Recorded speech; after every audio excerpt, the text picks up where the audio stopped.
Identity is sort of the destination. And there's a process, though, of how we reach identity, good and bad. And later, I'm going to share some images of old identities of mine.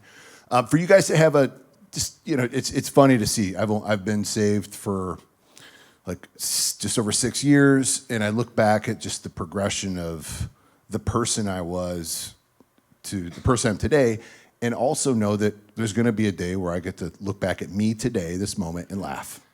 And that's the goal. If we're looking at ourselves in the past and we're like, yep, same old me, there may be an identity shift. Yeah, look at that. Oh, here's one.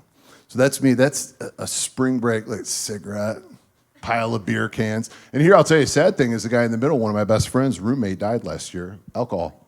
Couldn't quit drinking.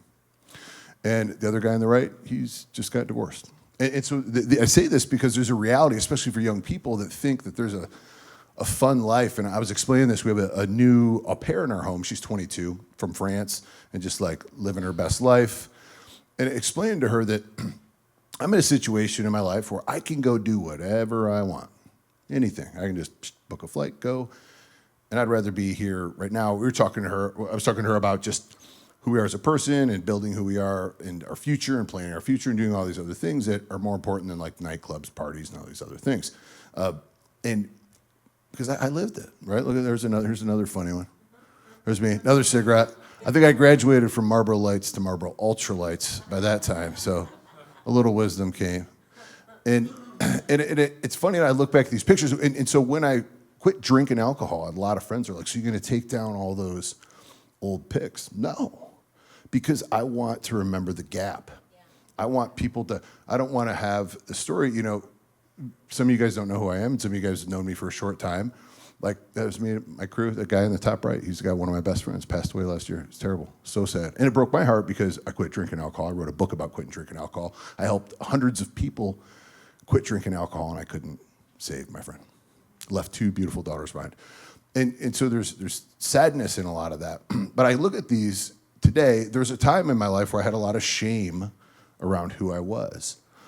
And realizing that's not who I am anymore, and I've moved on. Do we have a couple good pictures? I think I supplied some good ones.